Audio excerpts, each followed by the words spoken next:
नमस्कार मंडळी, मी पूनम तुमचं पुन्हा एकदा एका नव्या व्हिडिओमध्ये स्वागत करते.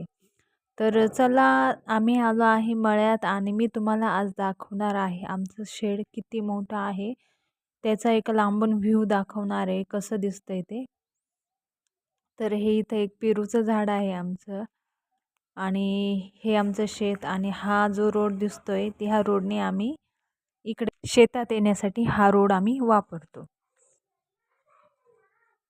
तर हे आहे एक सागाचं झाड. ते खूप वर्ष झालेत आम्ही लावलेलं आहे आणि हे नारळाचं एक झाड आणि इकडून बघा आमचं शेड किती मोठं दिसतंय. आणि इकडे ज्या बॅक साईडला ज्या 2 रूम दिसत आहे तुम्हाला शेडमध्येच, तर ते आम्ही स्टोर रूम म्हणून वापरतो. हे बघा किती छान दिसतंय. पृथ्वी आणि ऋत्विक बघा कसे गव्हाणीत बसून खेळत आहे आणि पलीकडल्या साईडनी कोंबड्या ज्या आहे बघा कशा चरते.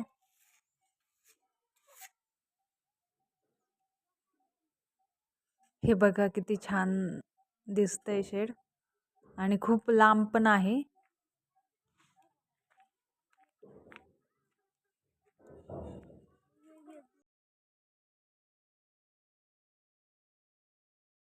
मी इथं कोंबड्या सोडल्या आहे मोकळ्या चरायसाठी.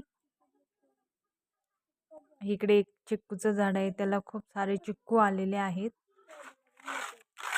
तर चला आपण आता आत जाऊया शेडमध्ये. इथं कुट्टी मशीन आहे जनावरांचा चारा बारीक करण्यासाठी आणि ही आमची आहेत जनावरं. शेळ्या आहे, एक मोठी गाय आणि एक कारवड आहे.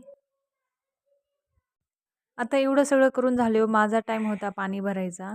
मी घासाला आंबवणी देत होते. तर आता बाकीचे सगळे वाफे भरून झाल्यानंतर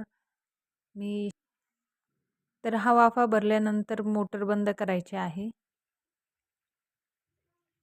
बघा पाणी कसं जातंय. आणि हे इकडे जे दिसतोय तो घास अगोदरचा मी तुम्हाला दाखवलं होता, तो थोडा थोडा जेव्हा बियामधनं अंकुर फुटून बाहेर आले होते किंवा उगवतच होतं तेव्हाचा व्हिडिओ होता. आणि आता बघा किती मोठा झालेला आहे. करा बंद.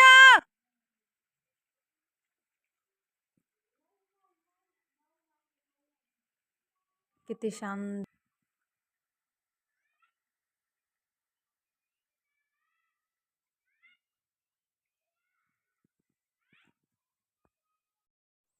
आणि त्यानंतर त्याच दिवशी आम्ही संध्याकाळी आलो आहे एका नर्सरीमध्ये. आमच्या मळ्यामध्येच एक नर्सरी आली आहे. आम्ही तिथं रोप न्यायसाठी आलो होतो. तर आम्ही तिथे मिरचीचं, टोमॅटो आणि वांग्याचं रोप घेतलं आणि थेट शेतात आलो ते रोप लावण्यासाठी. हे बघा आम्ही कसं रोप लावतोय, खड्डे घेतोय आणि मी त्यात रोप ठेवून ते रोप लावून देते.